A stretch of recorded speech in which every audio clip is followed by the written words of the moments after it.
Oi, Aline! Oi! Oi! É branca, né? Eu já sei. Aê!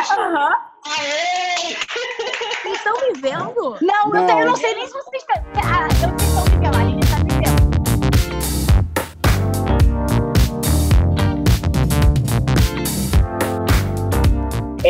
Quando eu aceito vir falar no canal de vocês e falando coisas, inclusive, que eu nunca falei publicamente, é porque eu entendo que vocês não estão se colocando no lugar de apenas aliadas, porque muita gente quer se colocar e tem a síndrome do white savior, né? E quer se colocar assim, somos aliados na luta para puxar um protagonismo para si.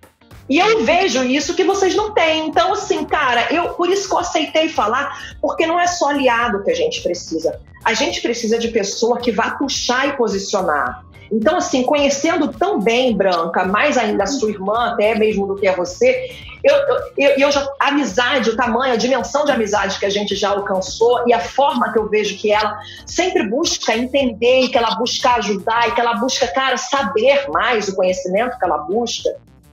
Então, eu me senti muito à vontade de falar. Eu tive muito ódio.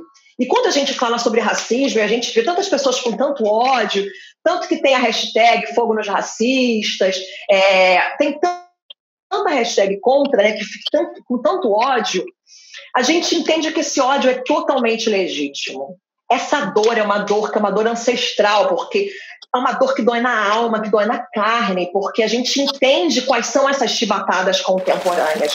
Desculpa, eu abri um parênteses imenso e não fechei. Então, eu fui demitida do video show. Na demissão, a diretora me ligou e ela falou assim: Aline, a gente ama você, a gente adora o seu trabalho, você é super querida por todas as equipes, mas existe um preço em ser Aline Prado, em ter esse cabelo, em chegar do jeito que você chega, nós precisamos de pessoas mais neutras no video show.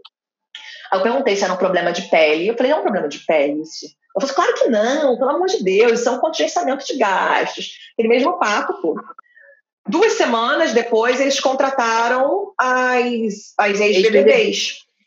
2 ruivas e uma loura, né? Num Brasil tão diverso, tendo ali 2 ruivas e uma loura apresentando o programa. E aí, quando deram nota 0 para as meninas, quando a Patrícia Kogut deu nota 0 para as meninas, eu já estava com muita depressão. Muita depressão.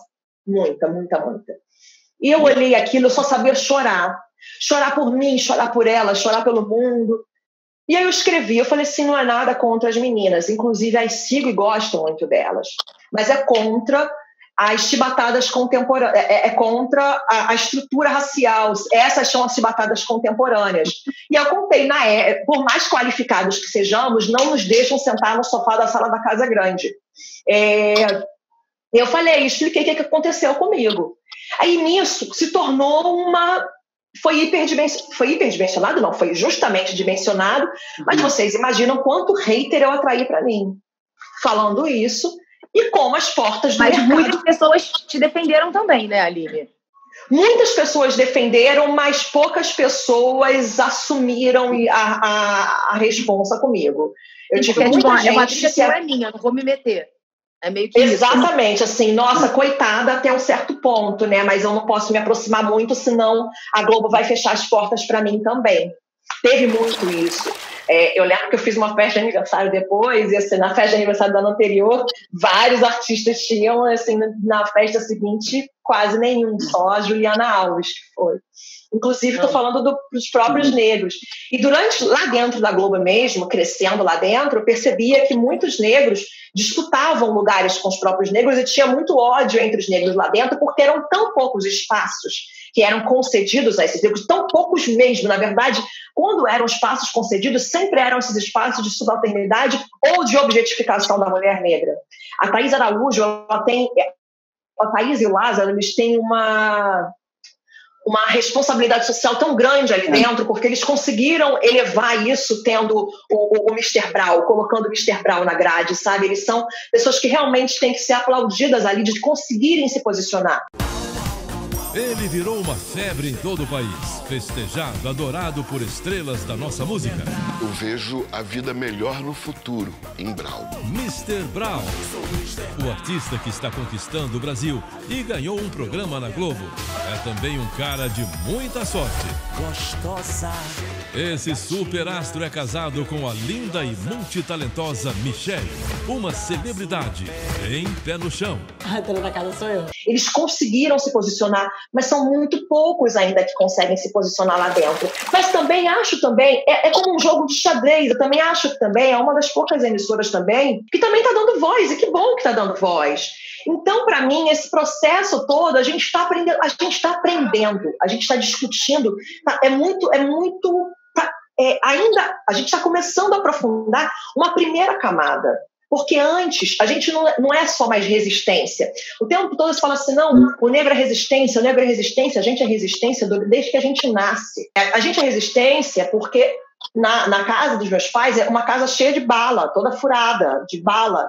Então a gente aprende a ser resistência desde que a gente nasce. A gente só quer ser existência. A gente está saindo agora de uma posição de invisibilidade social graças à internet. Não é graças à televisão. A televisão agora que está se adequando a uma nova estrutura social, de que entender que negro consome. O Band-Aid, na semana passada, o Band-Aid colocou mais cores. Porque antigamente o Band-Aid falava-se cor da pele, mas cor da pele de quem, cara pálida? Que não tinha. E aí brincavam de que Band-Aid de preto era fita isolante. E aí no mesmo dia que a Band-Aid dá esse passo bacana, a Bombril faz o relançamento, não é nem o lançamento, o relançamento em 2020 da esponja de aço Crespinha. Eu cresci escutando que meu cabelo era um cabelo de Bombril. Eu escutei música, olha, a nega do cabelo duro que não gosta de pentear. Quantas vezes, assim, a gente lutou muito. Esse cabelo daqui, você não tem noção de quanta resistência que ele significa também, e quanta existência. Mas é isso, existe um preço em ser Aline Prado ter esse cabelo. E aí, assim, hoje em dia, eu virar ser embaixadora de uma marca de produto de beleza, eu me ver nessa posição de beleza, para mim, eu fico assim, cara... Oi, pessoal, eu tô aqui no canal da Embeleze para mostrar para vocês como é que a gente pode fazer alguns penteados bem versáteis, bem fáceis para ir pro trabalho. Eu gosto do cabelo soltão. Mas falta minha irmã mais crespa. Falta minha irmã mais crespa, falta minha irmã que tem o nariz largo, ela precisa se ver. E aí o processo do dancing, que para mim, assim, é um laço de fita coroando a minha vida, porque quando eu chego numa televisão, numa outra emissora, e eu fui tão bem aceita na Record, e aí depois, no meu dia do meu aniversário, eu fui dançar uma salsa. Todo o meu tesouro, tão formosa da cabeça aos pés, vou lhe amando, lhe adorando, e digo mais uma vez, agradeço a Deus por que me fez.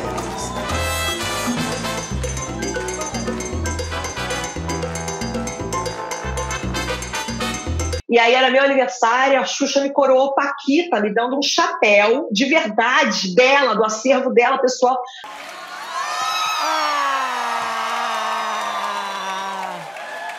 Quem queria ser minha Paquita de aniversário ganhou um chapéu de Paquita, pronto. De Paquita, que também, para mim, historicamente, para mim, representava muito, muito, muito, muito. Era o sonho de uma menina também de ser Paquita. E aí... foi a minha grande coroação, que foi o dia da minha eliminação do dancing, foi quando era pra gente escolher o estilo, era freestyle, e aí eu escolhi, eu quero dançar um afoxé. E aí o meu parceiro falou, mas Aline, tu sabe que pode acontecer, eu sei, mas eu quero dançar um afoxé. E aí o afoxé que eu ia dançar era A Cor Dessa Cidade Sou Eu. E me deixaram dançar o afoxé. Fui eliminada? Fui. Mas para mim, aquele dia, para mim, foi um dia de uma tamanha vitória, porque não era só a Aline dançando. Era toda uma ancestralidade ali comigo, e de fato foi. Quando eu olho até hoje, eu dançando aquela dança, não era sozinha, era toda uma coletividade, era toda uma galera, ver a galera toda, todo mundo, porque a gente está nesse lugar, não sou eu. E aí eu passei a entender tudo isso, assim, sabe? Para mim, assim, como eu saí da caverna, para mim desacortinou ali.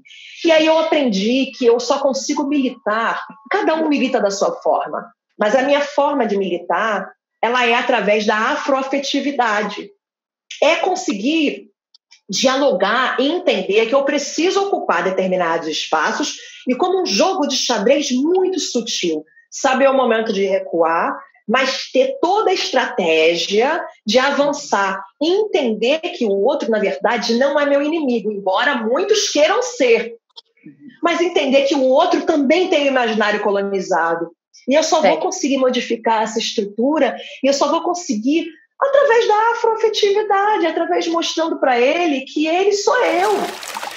E aí aquela questão, quando eu fico meio enervada quando falam para mim um discurso de meritocracia, porque a meritocracia para mim é como se de verdade colocassem um time de vôlei para jogar futebol com o melhor time de futebol do mundo e não dar os trajes adequados nem nada e falar, se vira aí. Para mim, a meritocracia é isso, porque você não está fazendo a inclusão social. A gente não consegue falar sobre justiça social, a gente não consegue falar sobre somos todos humanos se a gente não enxergar, porque o negro não é nem visto como humano.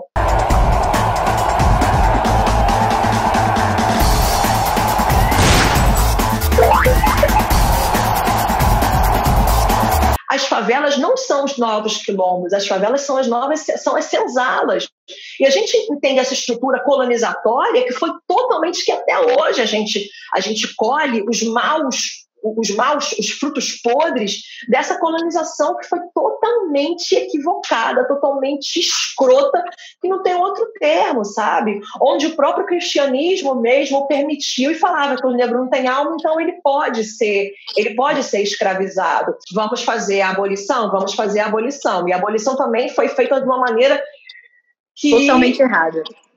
Totalmente errada, porque não se teve reparação, e além de não se ter reparação, jogou o negro ao léu sem ferramenta, sem terra, sem comida, se vira, no dia seguinte se criminaliza com a lei antivadiagem, porque então não se podia ter o negro na rua, o negro não tinha outro lugar para ir, a não ser as favelas mesmo, primeiramente os cortiços, e aí tem a revolta da vacina, que a gente fala que na escola a gente aprende que a revolta da vacina era porque o negro não queria tomar, que as pessoas, a população não queria tomar vacina, mas na verdade é porque eles ocupavam esses cortiços, destruíam esses cortiços para que fizesse a limpeza da cidade. Mas os governantes, eles estudaram como foi a estrutura parisiense de limpeza da cidade e eles estudaram tudo aquilo para destruir. Então era um processo pensado, estudado para se destruir, para tirar o negro. E aí nasceram as favelas.